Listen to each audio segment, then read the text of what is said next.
चक्षुरुन्मिलितं येन तस्मै श्रीगुरवे नमः। श्रीचैतन्यमनोभीष्टं स्थापितं येन भूतले स्वयं रूप कदा मह्यं ददाति स्वपदान्तिकं। वन्देऽहं श्रीगुरो श्रीयुतापदकमलं श्रीगुरून् वैष्णवांश्च श्रीरूपं साग्रजातां सगना रघुनाथान्वितं तं सजीवं साद्वैतं सावधूतं परिजनासहितं कृष्णचैतन्यदेवं श्रीराधाकृष्णपादान् सगना ललिता श्रीविशाखान्वितंश्च नमो ॐ विष्णुपादाय कृष्णप्रेष्ठाय भूतले श्रीमते भक्तिवेदांता स्वामिनिति नामिने। नमस्ते सारस्वती देवे गौरवाणी प्रचारिणे निर्विशेष शून्यवादी पाश्चात्य देशतारिणे। नमो महावदन्याय कृष्ण प्रेम प्रदायते कृष्णाय कृष्ण चैतन्य नामिने गौरतसे नमः। हे कृष्ण करुणा सिंधु दीनबंधु जगतपते गोपेश गोपिका कांत राधा कांत नमोस्तुते। तप्त कांचन गौरांगे श्री राधे वृंदावनेश्वरी वृषभानुसुते देवी प्रणमामि हरिप्रिये। वाञ्छाकल्पतरुभ्यश्च कृपा सिन्धुभ्य एव च पतितानां पावनेभ्यो वैष्णवेभ्यो नमो नमः। जय श्री कृष्ण चैतन्य प्रभु नित्यानंद श्री अद्वैत गदाधर श्रीवासादि गौर भक्तवृंद। हरे कृष्ण कृष्ण कृष्ण हरे हरे हरे राम राम राम हरे हरे। हरे कृष्ण। सभी का स्वागत है भगवद गीता कक्षा में। तो हम लोग पढ़ रहे थे भगवद गीता का दूसरा अध्याय, इसका नाम है गीता का सार। और उसमें हमने देखा था पिछले बार 31 से 38 श्लोक तक, है ना। तो अर्जुन के 4 प्रश्न थे, 4-5 प्रश्न है। उसी प्रश्न के उत्तर में भगवान दे रहे चैप्टर 2 में। तो पहला जो उनका जो ये था कि उनको बोलते कि चूंकि ये तुम्हारा धर्म है इसलिए तुम नहीं करते, है ना। अर्जुन का एक प्रश्न था कि इस युद्ध करने से हमको क्या लाभ, है ना, है ना। तो बोलते हैं कि जो भी तुम एंजॉयमेंट खोज रहे हो ना, जो हैप्पीनेस, वो धर्म के परफॉर्मेंस से आता है ना। धर्म हमने देखा था पिछले बार टेक्निकली बहुत सारा वो चीजें हमने बना के देखा था ना। सुख और दुख जीवन, नरकीय जीवन और स्वर्गीय जीवन बेसिकली देखा था, है ना। और फिर उसमें जो जिसके लाइफ में ज्यादा डिसिप्लिन होता है उसका लाइफ स्वर्गीय जीवन की तरफ धीरे धीरे उठते जाता है ना। तो उसी को वेदों की भाषा में टेक्निकली कर्मकांड बोलते हैं ना, जिसमें एक्शन प्लस डिसिप्लिन, है ना। कार्य कर रहे हैं और कार्य के साथ साथ एक लाइफ में एक डिसिप्लिन, है ना। जैसे बोलते हैं ना कि सुबह में सूर्य को जल देना चाहिए, है ना। इस समय मंत्र जाप करना चाहिए, है ना।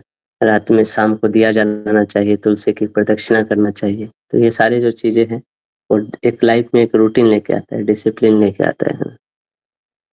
इसको हमने किया था। तो आज का जो क्लास है हम लोग श्लोक संख्या 11 से 30 तक देखेंगे, है ना। तो 11 से 30 तक जो है भगवान यहाँ पे शरीर और आत्मा के बारे के ज्ञान के बारे में बता रहे हैं ना, आत्मा का ज्ञान बेसिकली। तो इसमें अर्जुन का जो पहला जो प्रश्न था, जो करुणा करुणा के आधार पे ये युद्ध नहीं करना चाहते थे, उस प्रश्न को भगवान यहाँ पे आंसर करेंगे, है ना। तो कोई प्रश्न, 1 मिनट स्क्रीन शेयर कर रहा हूँ।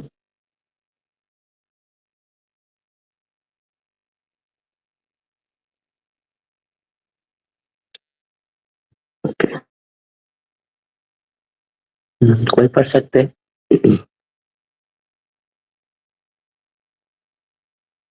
श्री भगवान वाचा जो श्लोक है, श्लोक संख्या 11 से। हरे कृष्णा।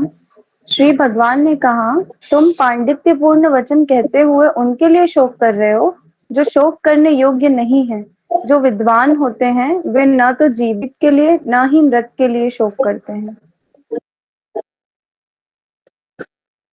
तो यहाँ पे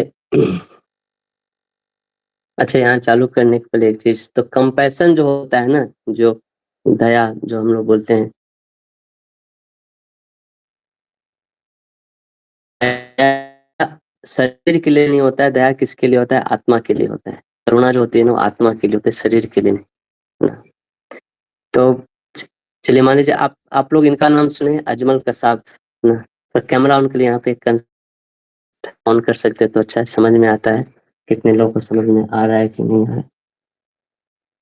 कितने लोगों को लगता है कि अजमल कसाब को फांसी की सजा होनी चाहिए या नहीं होनी चाहिए? अगर होनी चाहिए तो क्यों होनी चाहिए, नहीं होनी चाहिए तो क्यों नहीं होनी चाहिए? आप बोल सकते हैं, कोई भी जो भी बोलना चाहते हैं आंसर। अजमल कसाब जानते हैं ना, वो अजमल कसाब एक आतंकवादी था जो वो मुंबई टेरर अटैक में उसका हाथ था, पकड़ा गया था, है ना। तो कितने लोगों को लगता है कि अजमल कसाब के साथ जो हुआ उसको मतलब फांसी की सजा दी गई, वो ठीक था? तो कितने लोगों को लगता है कि वो ठीक नहीं था?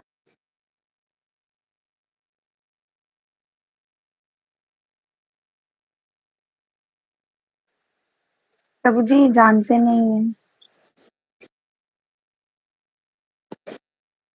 ओके, अजमल कसाब मान लो कोई भी आतंकवादी है, चलो मैं ऐसे एक पार्टिकुलर उसको नहीं बोल रहा हूँ, कोई भी आतंकवादी अगर पकड़ा जाता है तो उसको फांसी की सजा देनी चाहिए? अगर देनी चाहिए तो क्यों देनी चाहिए, आप ऐसा क्यों सोचते हैं?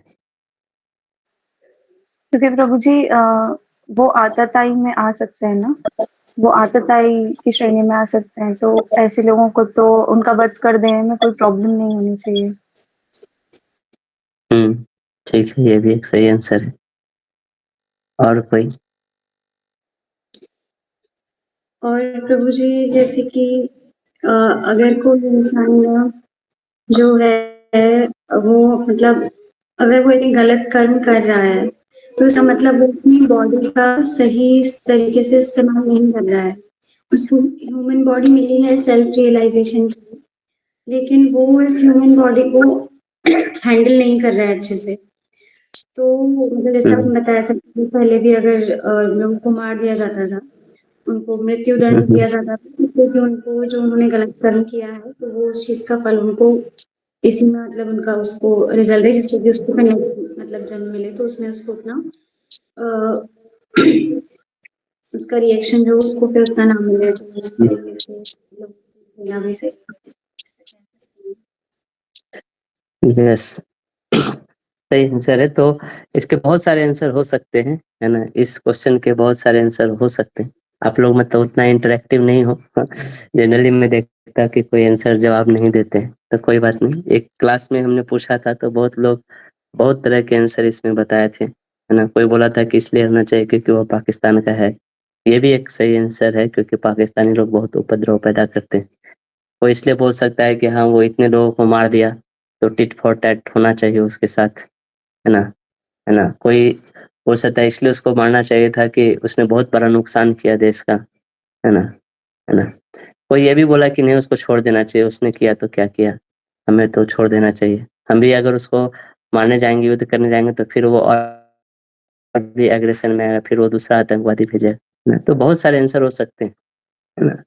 तो जनरली आप दोनों ने जो आंसर दिया दोनों ही सही है, और है ना।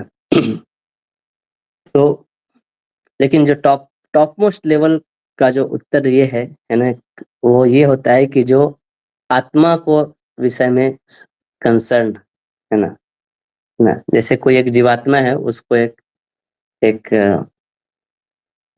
मनुष्य शरीर मिला है और वो उसको हैंडल नहीं कर पा रहा है ना, वो अपना अधोगति करा रहा है शरीर के द्वारा, है ना।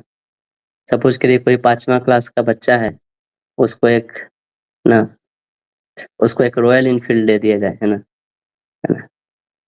तो कोई आदमी जाएगा ना, तुरंत जाके उसको पकड़ेगा, अरे पकड़ो पकड़ो, क्योंकि रॉयल इनफील्ड बहुत बड़ी गाड़ी होती है, वो गिरा देगा, है ना, है ना।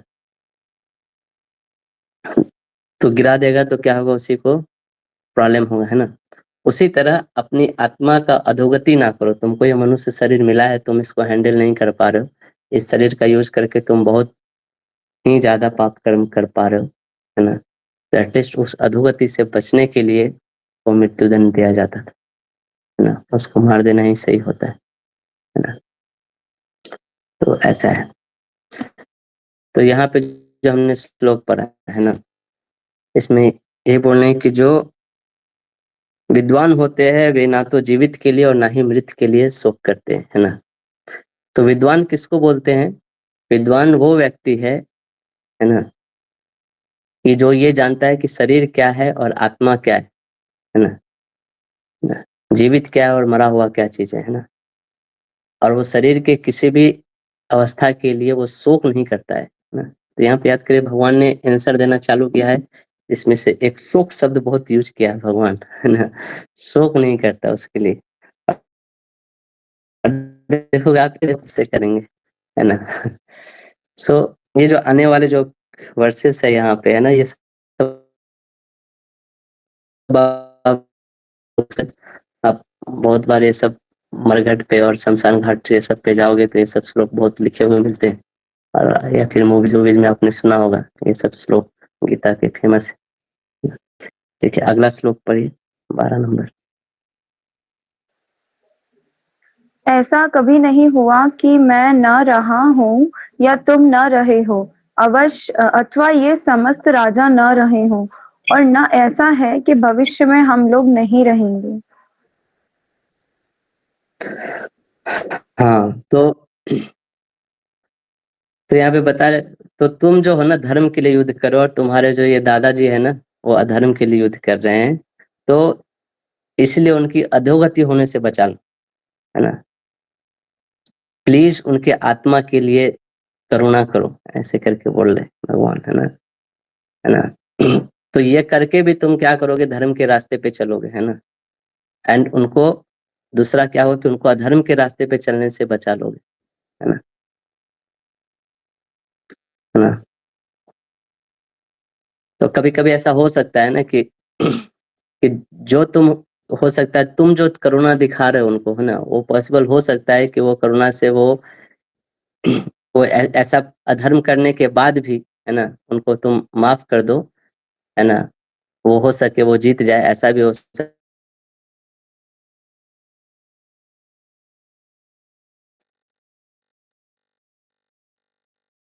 उसका,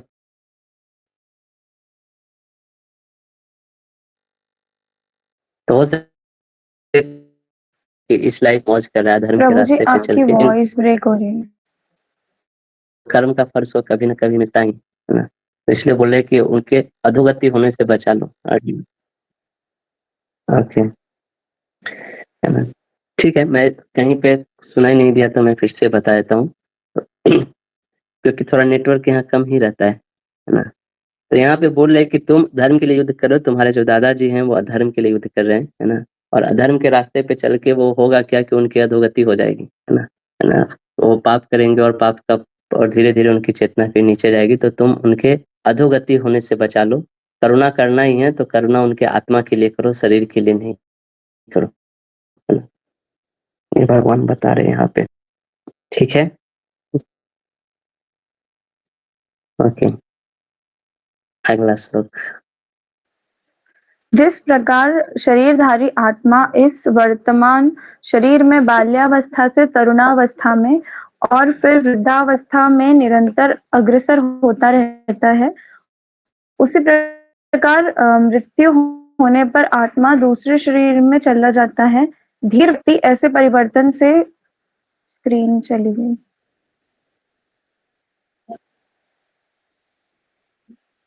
धीर व्यक्ति ऐसे परिवर्तन से मोह को प्राप्त नहीं होता।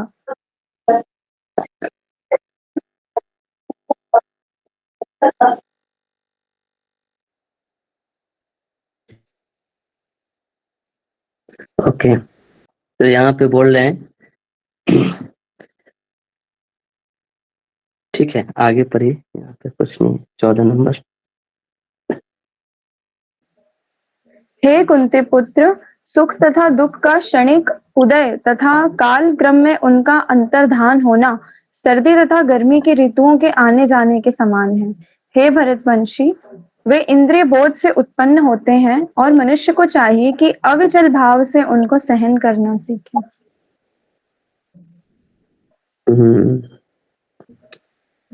तो याद है हमने बीएसटी कोर्स में पढ़ा था कि 5 प्रकार के सुख होते हैं दुनिया में, है ना? इंद्रिय सुख, कुछ याद आ रहा है? मानसिक सुख, बौद्धिक सुख, है ना? अहंकार का सुख और आत्मा का सुख।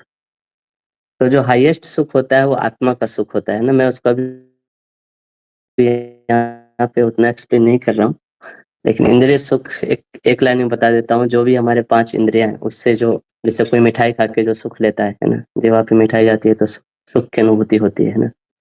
कोई गर्म पानी से नहाने का किसी को बहुत सुख मिलता है ना। किसी को म्यूजिक सुनने का सुख मिलता है ना।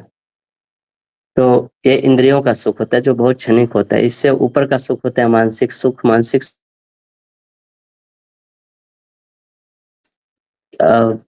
जैसे एक मूवी देख के जो सुख मिलता है ना, किसी का बर्थडे मना के, कोई क्रिकेट मैच देख के जो सुख मिलता है, गाना सुन के जो मिलता है, इस टाइप के जो सुख मिलते हैं, है ना। आप एक गाना को लगभग बहुत बार सुन सकते हैं, लेकिन कुछ देर बाद वो बोरिंग लगने लगता है ना।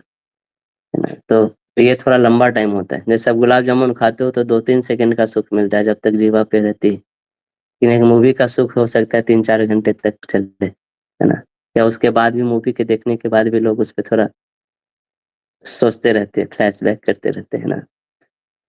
तो मानसिक सुख होता है, उससे ऊपर होता है। तीसरा होता है कि बौद्धिक सुख, है ना। आप देखो बहुत सारे रिसर्चर, साइंटिस्ट, मैथमेटिशियन, है ना, इन लोगों को एक अलग ही लेवल का सुख मिलता है ना। इतने रिसर्च में ये हो जाते हैं कि इनको पता नहीं चलता है ना।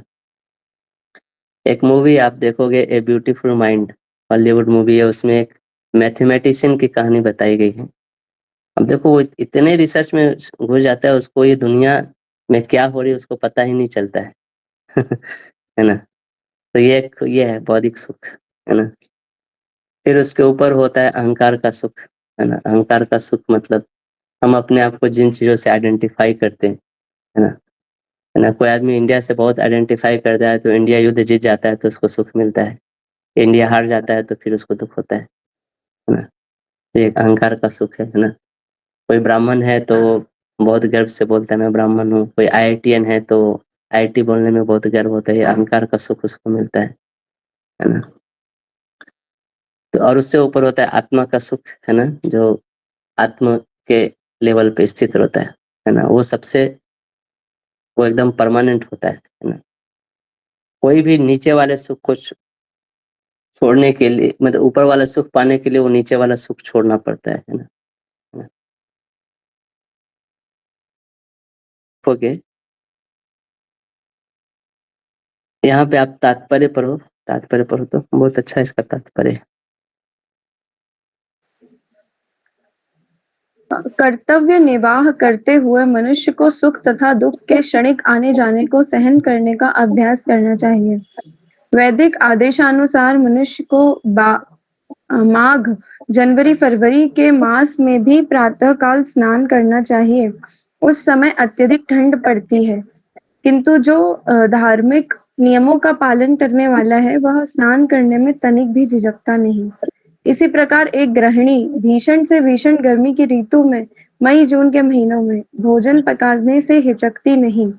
जलवायु संबंधी असुविधाएं होते हुए भी मनुष्य को अपना कर्तव्य निभाना होता है। इसी प्रकार युद्ध करना क्षत्रिय का धर्म है, अतः उसे अपने किसी मित्र या परिजन से भी युद्ध करना पड़े तो उसे अपने धर्म से विचलित नहीं होना चाहिए। मनुष्य को ज्ञान प्राप्त करने के लिए धर्म के विधि विधान पालन करने होते हैं, क्योंकि ज्ञान तथा भक्ति से ही मनुष्य अपने आप को माया के बंधन से छुड़ा सकता है। अर्जुन को जिन 2 नामों से संबोधित किया गया है वे भी महत्वपूर्ण हैं। कौन्तेय कहकर संबोधित करने से यह प्रकट होता है कि वह अपनी माता की और मातृकुल से संबंधित है, और भारत कहने से उसके पिता की और पितृकुल से संबंध प्रकट होता है। दोनों ओर से उसकी महान उसको महान विरासत प्राप्त है। महान विरासत प्राप्त होने के फलस्वरूप कर्तव्य निर्वाह का उत्तरदायित्व आ पड़ता है। अतः अर्जुन युद्ध से विमुख नहीं हो सकता। तो विंटर में है ना, माघ पूस के महीने में यानी नवंबर दिसंबर में ठंडे पानी से नहाना बहुत ही मुश्किल कार्य है ना।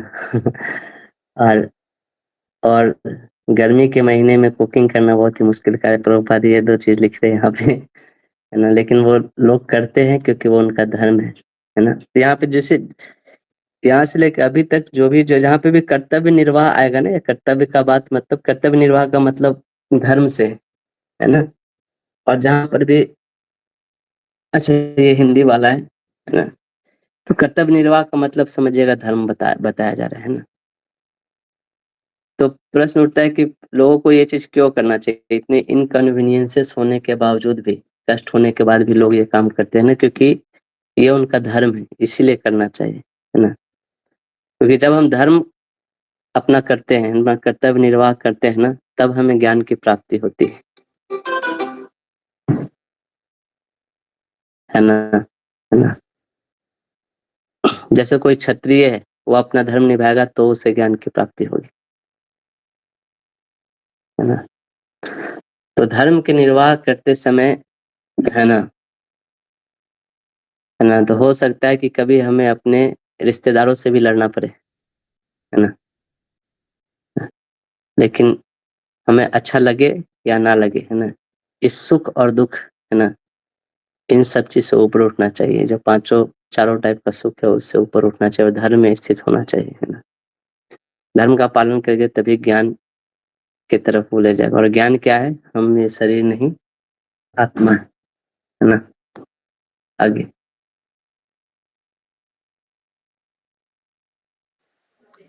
हे पुरुष श्रेष्ठ अर्जुन, जो पुरुष सुख तथा दुख में विचलित नहीं होता और इन दोनों में संभाव रहता है, वह निश्चित रूप से मुक्ति के योग्य है।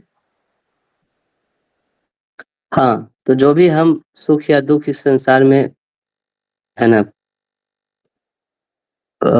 पाते हैं, है ना, जो भी सुख और दुख जो एक्सपीरियंस करते हैं, वो आप देखोगे, है ना, वो मोस्टली शारीरिक स्तर पे, बौद्धिक स्तर पे, है ना, या बुद्धि के स्तर पे, या फिर अहंकार के स्तर पे होता है ना। इंडिया मैच हार गया तो हमको खराब लगता है, इंडिया मैच जीत गया तो हमें अच्छा लगता है। बम फोड़ते हैं लोग यहाँ पे, है ना। तो क्योंकि हम उससे बहुत आइडेंटिफाई करते हैं, है ना। तो यहाँ पे यही बता रहे कि ये हमारा स्टैंडर्ड नहीं होना चाहिए। हम अपने कर्तव्य निर्वाह के लिए, या कर्तव्य निर्वाह करे या ना करे, ये जो चीजें है वो उसका स्टैंडर्ड नहीं होना चाहिए, है ना। कि इंडिया मैच जीत गया तो चलो, है ना, आज आज पढ़ेंगे नहीं, होता है ना, आज इंडिया का मैच हो तो आज पढ़ाई नहीं करेंगे, है ना। नहीं, एक विद्यार्थी का धर्म है पढ़ना, तो उससे पढ़ना चाहिए, है ना, है ना। हमें उसको हो सके अच्छा लगे या ना लगे, है ना। तो बोल रहे कि जो भी ज्ञानी होते हैं ना, है ना, वो इन सब चीजों से डिस्टर्ब नहीं होता है ना। तो कृष्ण यही बोल रहे अर्जुन को कि समस्याएं आएगी लाइफ में, लेकिन उससे तुम कैरीड अवे मत हो जाओ, है ना, ऐसा करके।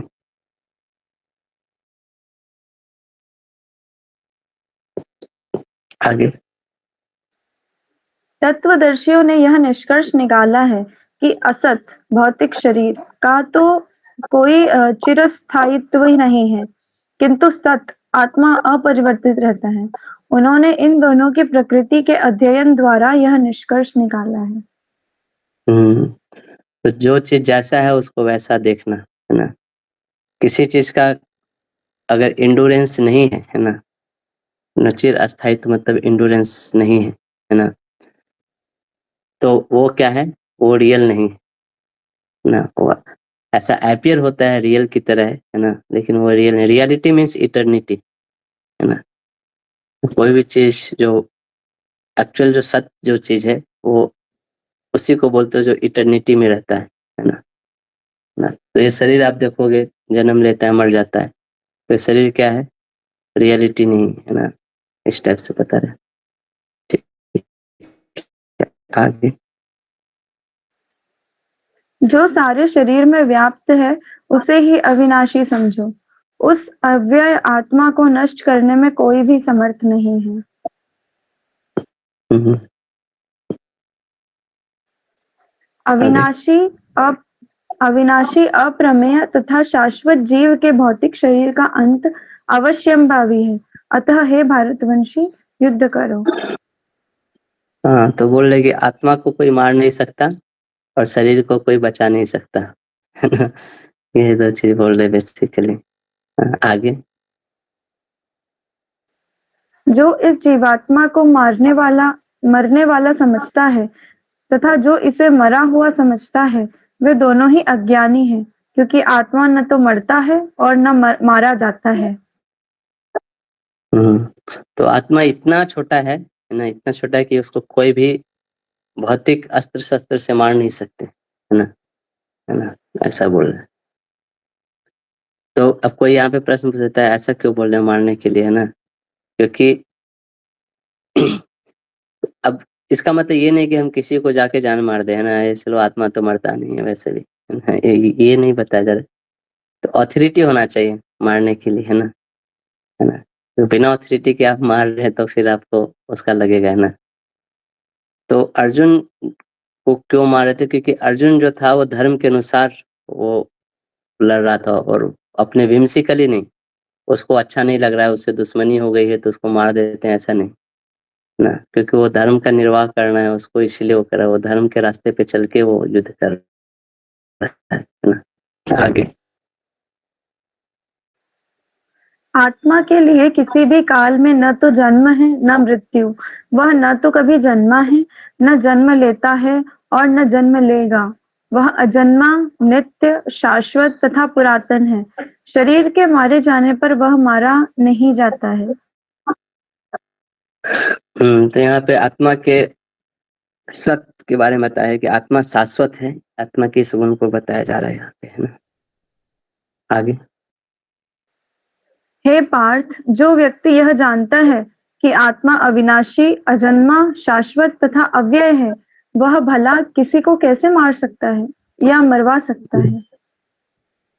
तो ये जो आत्मा है वो कैसे किसी को मार सकता है या किसी के द्वारा मारा जा सकता है, क्योंकि ये क्या है, ये इनडिस्ट्रक्टिबल है ना, अविनाशी है, और क्या है दूसरा, शाश्वत है ना, अजन्मा है ना, तो अव्यय अव्यय, ये सब गुण है आत्मा के, इसलिए इसको कोई नहीं मार सकता, कोई मरवा भी नहीं सकता, है ना। आगे। जिस प्रकार मनुष्य पुराने वस्त्रों को त्याग कर नए वस्त्र धारण करता है, उसी प्रकार आत्मा पुराने तथा व्यर्थ के शरीरों को त्याग कर नवीन भौतिक शरीर धारण करता है। हाँ, तो बोल रहे कि तुम जो हो ना उनको नया शरीर देने जा रहे हो, बेसिकली यही बोल रहे हैं ना, है ना। तो राज्यभार ये सब चलाने के लिए, है ना, और न्याय देने के लिए जो राजा लोग होते थे वो इनको इस टाइप की हिंसा अलाउ होती थी, है ना, क्योंकि एनीवे आत्मा तो मरेगा नहीं, है ना, लेकिन ये आदमी जो है, वो जो व्यक्ति है वो अपने शरीर को हैंडल नहीं कर पा रहा है ना। वो ये किसी आदमी को, अब देखते हो ना, आप नॉर्मल दुनिया में भी देखो, कोई आदमी बाइक एक्सीडेंट करता है, यहाँ पे तुरंत उससे क्या मांगते हैं, पुलिस वाले लाइसेंस मांगते हैं, लाइसेंस किधर है ना, है ना। अगर एक दो बार कोई बाइक एक्सीडेंट करता है तो उसका लाइसेंस छीन लिया जाता है ना। यहाँ पे ऐसा है नियम, क्यों, क्योंकि वो हैंडल नहीं कर पा रहा है बाइक, उसको लाइसेंस तो मिल गया है।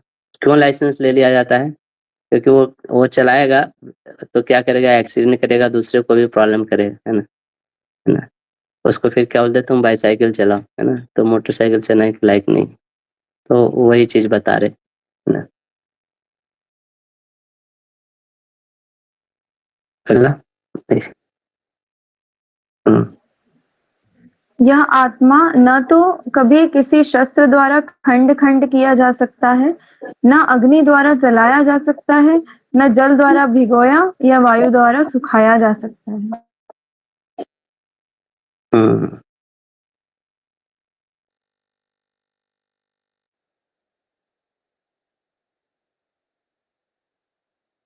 आगे। यह आत्मा अखंडित तथा अघुलनशील है। इसे न तो जलाया जा सकता है, न ही सुखाया जा सकता है। यह शाश्वत, सर्वव्यापी, अविकारी, स्थिर तथा सदैव एक सा रहने वाला है। तो जब यहाँ पे बता रहे कि जब जब कोई एक एलिमेंट दूसरे एलिमेंट के अंदर घुसती है ना, तो उसको क्षति पहुंचाती है ना।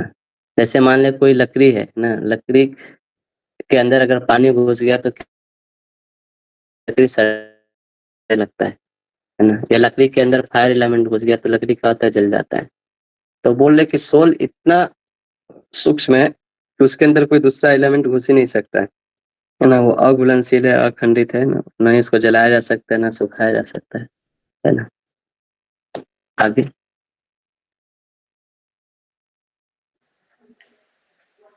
यह आत्मा अव्यक्त, अकल्पनीय तथा अपरिवर्तनीय कहा जाता है।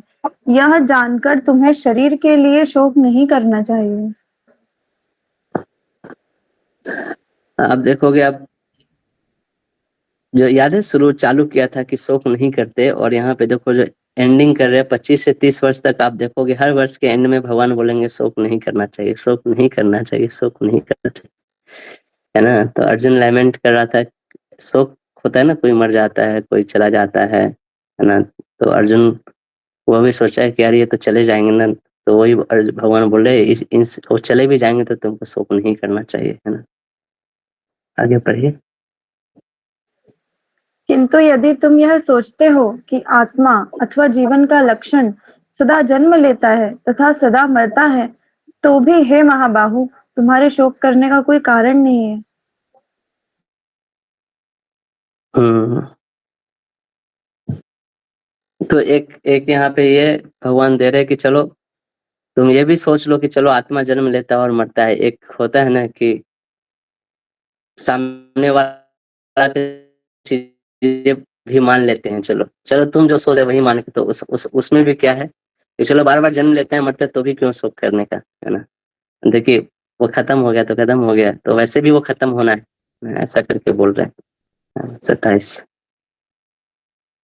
जिसने जन्म लिया है उसकी मृत्यु निश्चित है, और मृत्यु के पश्चात पुनर्जन्म भी निश्चित है।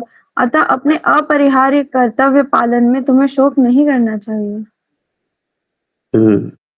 तो जो भी चीज जन्म लेता है वो मरता है, यानी कि वो इटर्नल नहीं है ना। इटर्नल चीजें नहीं, कभी जन्मती नहीं है और कभी मरती नहीं है ना। आगे सारे जीव प्रारंभ में अव्यक्त रहते हैं, मध्य अवस्था में व्यक्त होते हैं और विनष्ट होने पर पुनः अव्यक्त हो जाते हैं। अतः शोक करने की क्या आवश्यकता है। आगे कोई आत्मा को आश्चर्य से देखता है, कोई इसे आश्चर्य की तरह बताता है तथा कोई इसे आश्चर्य की तरह सुनता है, किंतु कोई कोई इसके विषय में सुनकर भी कुछ नहीं समझ पाते। हम्म, हम्म, आगे हे भरतवंशी, शरीर में रहने वाले देही का कभी भी वध नहीं किया जा सकता, अतः तुम्हें किसी भी जीव के लिए शोक करने की आवश्यकता नहीं है। तो तुमको लैमेंट नहीं करना चाहिए, शोक नहीं करना चाहिए ना। फिर उन्होंने पूरा आत्मा और शरीर का ज्ञान दिया, है ना, दोनों का फर्क बताया, है ना। फिर उसके बाद भगवान समझो ऐसे कंक्लूड कर रहे हैं इस टॉपिक को कि शोक नहीं करना चाहिए, है ना। आत्मा को क्योंकि मार ही नहीं जा सकता और शरीर को बचाया नहीं जा सकता, है ना। है ना? तो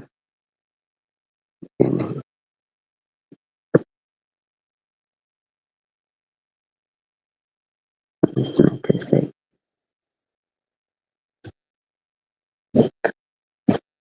तो दो चीज होती है ना। एक है हमारा शरीर और एक है आत्मा।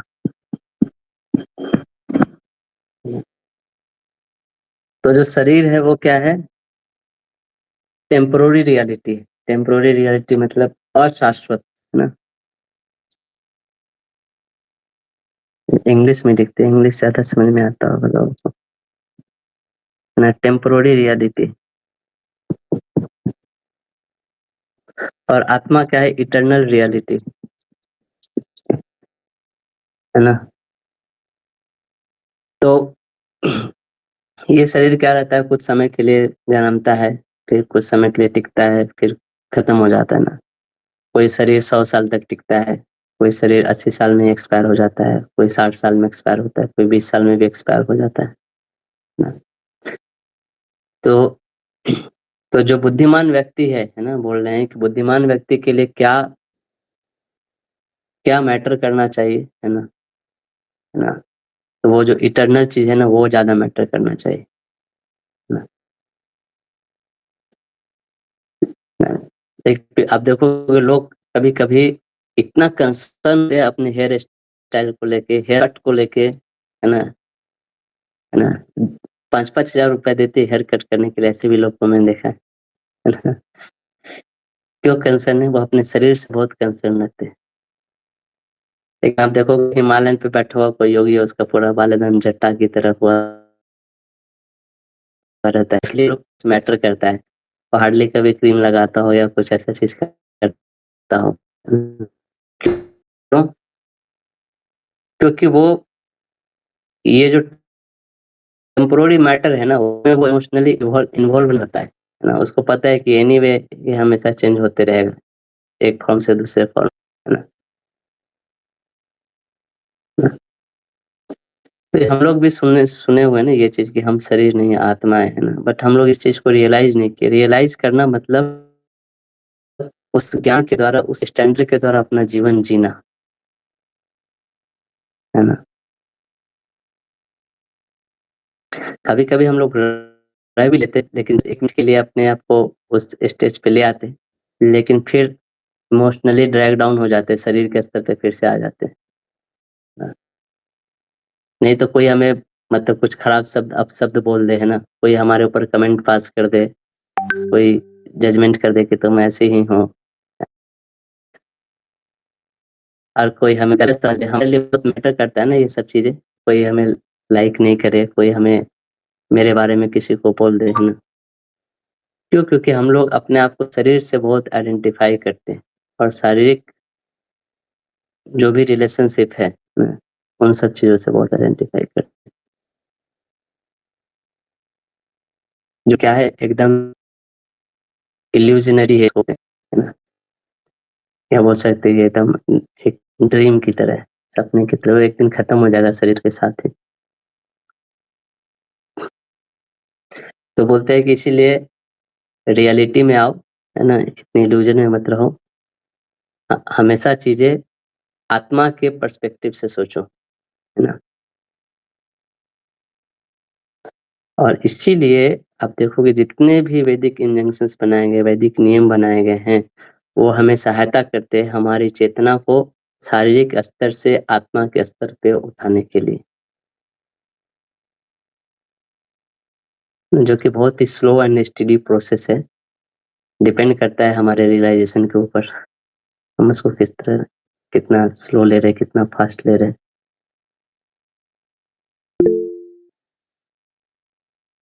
है ना। यस, कोई प्रश्न है तो पूछिए। हरे कृष्ण प्रभु जी।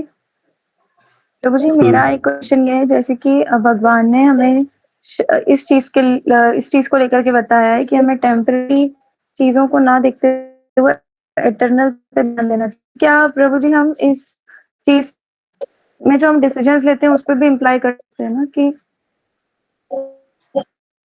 तो जो भी हमारी ड्यूटीज है, जो हमारे धर्म है, तो हम उसमें भी क्या इस चीज को इम्प्लाई कर सकते हैं? कौन से धर्म है? वहाँ पे थोड़ा आवाज कट गया था, लास्ट वाला लाइन बताइए फिर से। प्रभु जी, मैं पूछ रही हूँ जैसे कि भगवान ने कहा है यहाँ पर कि हमें टेम्परेरी चीज पर ध्यान ना इटर्नल चीज पर ध्यान देना है, आत्मा है। तो क्या हम इस शरीर में जो हमारे धर्म मिले हैं, तो हम लाइफ में भी क्या ये चीज इम्प्लाई होती है कि हमें इटर्नल चीज पर फोकस करना चाहिए, टेम्परेरी को थोड़ा सा लेट गो कर दें तो कोई दिक्कत नहीं है? तो ये अच्छा, बहुत अच्छा प्रश्न है। ये द्वंद्व हमेशा भक्तों के बीच में चलते रहता है ना, है ना। तो हमें ये समझना चाहिए कि इन एसेंस है ना, कृष्ण यहाँ पे क्या सिखाना चाह रहे हैं कि कृष्ण से जो कनेक्शन है ना, वो बहुत इम्पोर्टेंट है। वो जो चीज है वो किसी चीज को सक्सेसफुल बनाती है लाइफ में ना। बाकी जो भी चीज है, ज्ञान का जो चीज है या फिर जो टेक्निक है, उस वो टेक्निक अप्लाई करके उस चीज को पाना है, कैसे उस चीज को मेंटेन करना है ना, वो बाकी सब नेचुरल प्रोसेस है ना। मेन चीज है कृष्ण से कनेक्शन, वो ठीक है तो बाकी सब एक्टिविटी अपने आप हो जाती है। जस्ट लाइक मान लीजिए कोई आदमी एक भूखा है, तो उसको भूख लगे तो ऑटोमेटिकली खाना खाएगा ही ना, है ना। कोई आदमी अगर थका हुआ है तो ऑटोमेटिकली सोएगा, वो नेचुरल प्रैक्टिस है सोना थके हुए व्यक्ति के लिए, है ना। या भूखे व्यक्ति के लिए खाना बहुत ही नेचुरल प्रोसेस है ना। तो ईटिंग नहीं, ईटिंग से ज्यादा जो हंगर है उसका, वो मेन चीज है ना। तो इसी तरह जो भी हम एक्टिविटीज करते हैं में कृष्णा कॉन्शियसनेस में, वो इम्पोर्टेंट क्यों है? क्योंकि वो कनेक्टेड है ना। इस मेंटालिटी से कनेक्टेड है कि हम कृष्ण को प्रसन्न करना चाहते हैं, है ना। हम कृष्ण की सेवा करना चाहते हैं, है ना। तो वो हमारा क्या है, नेचुरल पोजीशन है ना। नेचुरल रिश्ता है भगवान से वो हमारा, है ना। सो सारे जो एक्टिविटी हम लोग लाइफ में करते हैं, वो इस फंडामेंटल प्रिंसिपल से सेपरेट नहीं है ना। तो आप देखोगे सेकेंड चैप्टर में बहुत सारा चीज एक्सप्लेन होगा, लेकिन उसको अगर बहुत सिंपल तरीके से बोले तो वो है कि कृष्ण यहाँ पे क्या बताना चाह रहे, रिलेशनशिप है ना हमारा कृष्ण के साथ, उस रिलेशनशिप का को बताना चाह रहे हैं भगवान, है ना। तो होता क्या है, तो वो संबंध जब हम देखते हैं तब हमारा जो चीजें हम बहुत ही क्लियर कट हो पाते हैं लाइफ में कि चीजें वो धर्म कैसे निभाना है और नहीं निभाना है ना। अब देखो एक भगवान जो है वो सब कुछ है ना। इस दुनिया में जो भी चीज आप देख रहे हो, है ना, या जो नहीं भी देख रहे हो, वो भी सब कुछ भगवान ही है। तो हमारा किसी भी चीज के साथ, है ना, धर्म के साथ बोलो या किसी व्यक्ति के साथ या किसी वस्तु के साथ या कोई भी एक्टिविटीज के साथ कोई भी कनेक्शन है तो वो भगवान के साथ ही कनेक्शन है ना। किसी भी चीज से हम कनेक्टेड है एनी वे में, मतलब कि किसी भी तरीके में, किसी भी रूप में, किसी भी आकार में, है ना। वो सब कृष्ण ही, इनडायरेक्टली कृष्ण से ही कनेक्टेड है, दैट्स ऑल। क्योंकि सब कुछ कृष्ण से है ना। एक भगवान है और बाकी सारी चीजें हैं, और बाकी सारी चीजें भगवान से कनेक्टेड है ना, उनका अंश है ना। तो अगर हम इस चीज से अवेयर हैं, मान लीजिए, है ना, तो हम सब समय पे गॉड कॉन्शियस रह सकते हैं। किसी भी जगह रहें, किसी भी सिचुएशन में रहें, है ना। हवा में रहे, पानी में रहें, अमेरिका में रहे, यूरोप में रहे, है ना, मरते हुए रहे, जीते हुए रहे, हर चीज को हम भगवान के से कनेक्टेड देखते हैं, तो हम हमेशा भगवान, मतलब गॉड कॉन्शियस रह सकते हैं, है ना। क्यों नहीं रह पाते? क्योंकि हम ये सोचते हैं कि कुछ चीजें हैं जो भगवान से सेपरेट है है ना। इसलिए आप देखोगे भक्तों में मैं बहुत बार देखा हूँ, है ना, कि भक्त का ऐसा होता है कि उनका एक मंदिर में एक जीवन होता है, मंदिर के बाहर दूसरा जीवन होता है ना। वो सोचते हैं कि मंदिर जो है भगवान से कनेक्टेड चीजें हैं और बाहर की चीजें भगवान से कनेक्टेड नहीं। आपने सुना होगा ना लोगों को, अरे मंदिर में गाली नहीं देते, है ना, लेकिन मंदिर के बाहर जाके गाली देते। अरे मंदिर में आके तुम नॉनवेज खाते हो, ऐसे सुना होगा ना। वृंदावन में आके नॉनवेज खाते हो, एज इफ वृंदावन के बाहर जाके नॉनवेज खाना अच्छा चीज हो ना। क्योंकि वो कनेक्शन नहीं देख पा रहे भगवान से, है ना।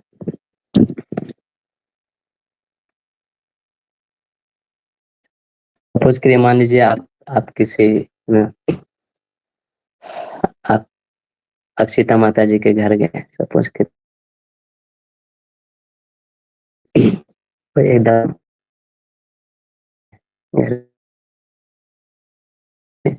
तो ऊपर 2-3 मंजिला है ऐसे करके। तो आप उनके लिविंग रूम में गए, उसे बैठ बात किए, है ना? तो लिविंग में बैठ के बात कर, सोचे वो ये पिता का घर है। लेकिन जब हम लिविंग रूम से उठ के दूसरे रूम में जा रहे हैं, अगर हम ये सोचेंगे ये दूसरा रूम है, ये अक्षिता का रूम नहीं, अक्षिता तो वो है जिसमें वो बैठी हुई, इस रूम में थोड़ी बैठी हुई, है ना? है ना? तो अगर हम ऐसा सोचते हैं दूसरा रूम है वो अक्षिता का नहीं है, तो हम दूसरे रूम को क्या देख रहे हैं?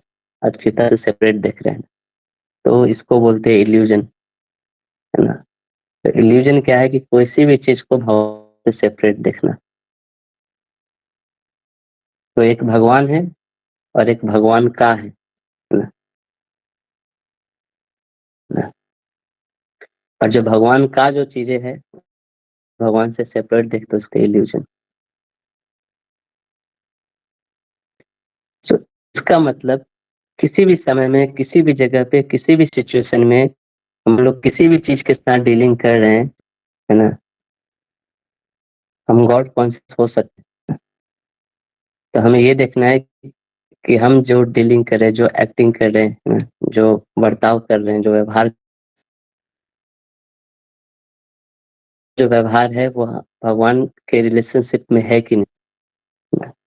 कहीं भी वो भगवान के साथ रिलेशनशिप में है ही, लेकिन वो अलग तरीके से है, विकृत रूप से, है ना? जैसे हम हम शराब भी पी रहे हैं। प्रभुपाद बोलते थे ना, कोई शराब पीते हुए भगवान को स्मरण करे तो बैक टू गॉड चला जाएगा, है ना? तो शराब में जो टेस्ट है वो भगवान कृष्ण का ही टेस्ट, है ना? भगवान बोलते हैं ना, रसो मोक्षो कौनते, लेकिन उस चीज को भगवान से करना वो बहुत इम्पोर्टेंट है।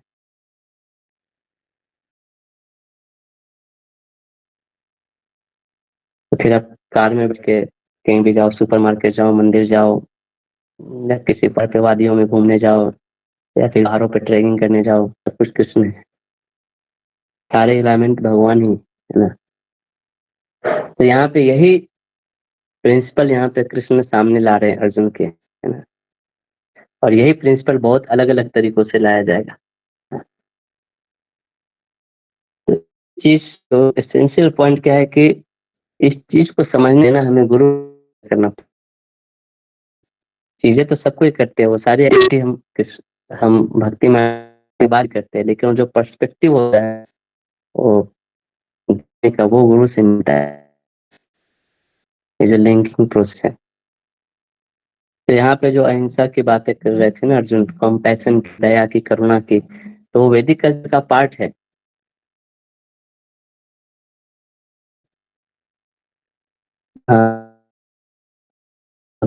एल्डर्स का, यानी कि हमें अपने से बड़े लोगों का इज्जत करना चाहिए, उन्हें प्रणाम करना चाहिए, रिस्पेक्ट देना चाहिए, है ना? है ना? तो ये अपने आप एक अच्छी क्वालिटी। प्रॉब्लम क्या है कि जब हम बड़े को क्यों इज्जत देते हैं? क्योंकि उससे कृष्ण प्रसन्न होते हैं। कृष्ण ने यह धर्म बनाया है ना, कि तुम अपने से बड़े लोगों को इज्जत दो। तो इज्जत करते हुए हम कृष्ण को रिमेम्बर कि बड़े लोग को प्रणाम करते हैं कि कृष्ण को ये प्लीजिंग है। लेकिन अगर वो दिख जाता है तो फिर अपने आप में ये ह्यूमिलिटी, अपने आप में ये ड्यूटीज परफॉर्म करना कुछ मीनिंग नहीं है उसका। तो एक मेटल एक्टिविटी है जो आपको पाप और पुण्य के इसमें बांध रहा है। तो ये इम्पोर्टेंट चीज जो है ना, ये कनेक्शन देखना, ये आप गुरु से पाते हो, वो आप परंपरा से पाते हो, ऑथराइज परंपरा से। इसका पर्सपेक्टिव क्या है देखना, किस पर्सपेक्टिव से आप इस सिचुएशन को देख रहे हो, है ना?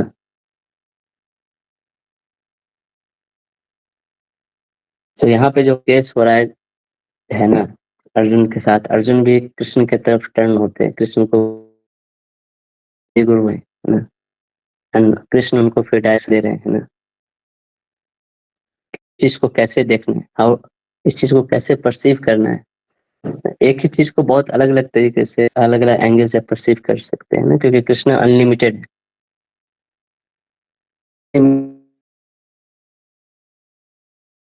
देखने का, है ना?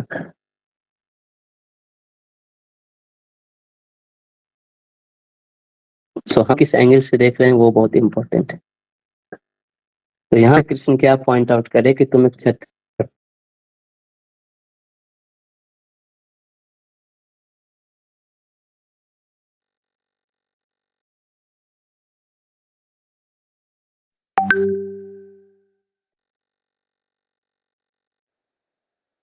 वैसे भी इटर्नल है ना। ये अब मुझे आवाज करनी समझ में क्षत्रिय नहीं होते आई। हैं वो युद्ध क्षेत्र में इसलिए युद्ध कर पाते।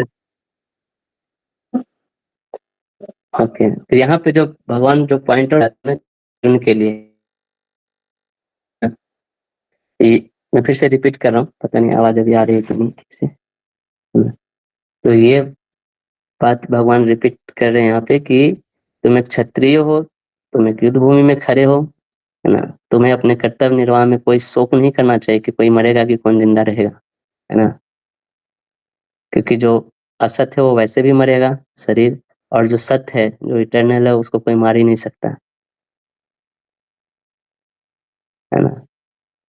तो तुम इन सब चीजों से बहुत प्रभावित ना हो कि कोई मर गया, कोई ये हो जाएगा, है ना। इस सुख दुख के चक्कर में मत पड़ो, है ना, कि मैं क्या होगा। अपने अटैच किससे रहो कि अपने कर्तव्य निर्वाह करना है, मेरा जो धर्म है उससे अटैच रहने के लिए बोलना है। तो इसलिए आप देखोगे शोक शब्द बहुत बार बार यूज करें कि अपने धर्म के निर्वाह में शोक नहीं करना चाहिए, क्योंकि एनीवे ये शोक आएगा ही, तुम धर्म का निर्वाह करो या ना करो, है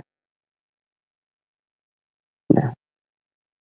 तुम भगवान की शक्ति से इंटीग्रेट कर रहे हो, डील कर रहे हो, है ना। शक्ति आती है और शक्ति चली जाती है ना। इसलिए सुख आता है और सुख चला जाता है। अगर हमारा गोल है सुख पाना तो सुख आएगा भी, और सुख जब चला जाएगा तो हमें दुख का अनुभूति भी होगा, है ना। तो दोनों एक ही सिक्के के दो पहलू हैं, है ना। तो अगर तुम सुख के लिए युद्ध करो तो ये समझो कि दुख भी आएगा, है ना। तो इस तरह बैक एंड फोर्थ पेंडुलम की चलते ही रहता है वो। तो पॉइंट ये है कि अगर ये कृष्ण है ना, अगर कृष्ण की प्रसन्नता के लिए है तो फिर वो मैटर नहीं करता है। जब वो कृष्ण को टच करता है ना कोई भी चीज, है ना, तो उसमें हमेशा ही आनंद आता है। चाहे उसमें सुख मिले या दुख मिले, दोनों ही केस में वो आनंद आता है, क्योंकि वो एक ट्रांसेंडेंटल प्लेजर होता है ना। नहीं तो जो विप्र लंबा है उसको क्यों इतना इम्पोर्टेंस दिया जाता है। समटाइम्स विप्र लंबा को तो संभोग से ज्यादा वैल्यू दिया जाता है।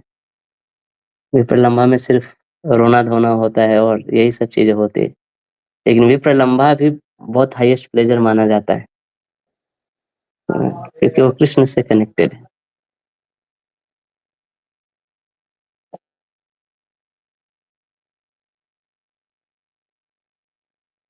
ये सिर्फ एक रिलीजियस प्रिंसिपल फॉलो करने की बात नहीं, मैटर यह है कि ये जो होल जो पूरा जो चीज है वो कैसे भगवान से कनेक्टेड है और उनके रिलेशनशिप में है, ये एक्चुअल कंसिडरेशन भगवान बताना चाह रहे हैं, है ना।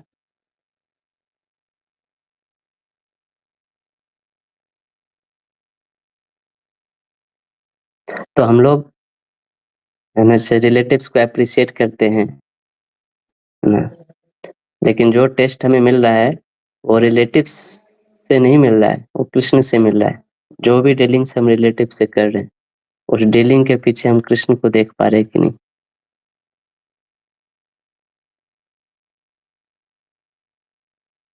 तो इसीलिए हमें कृष्ण से कनेक्ट करना चाहिए, वो सारे एक्टिविटी करने चाहिए कृष्ण से कनेक्ट करके, है ना? तभी हम कृष्ण को टेस्ट कर पाएंगे, है ना। तो ये अंडरलाइंग प्रिंसिपल है इसका। तो आपका क्वेश्चन क्या था अभी आप बताइए, फिर से मैं ये बताने में क्वेश्चन ही भूल गया। आपको क्या आंसर मिला या?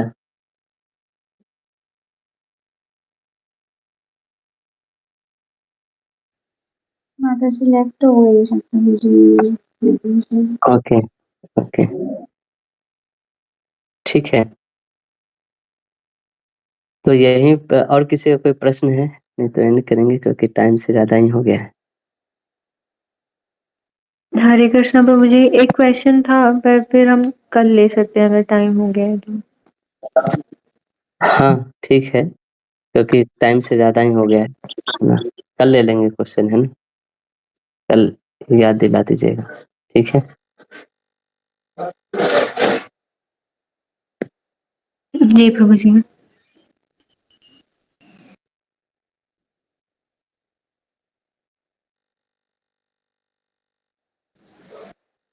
हरे कृष्णा प्रभु जी। थैंक यू सो मच प्रभु जी। Hare Krishna. Thank you so much प्रभु जी। हरे कृष्णा।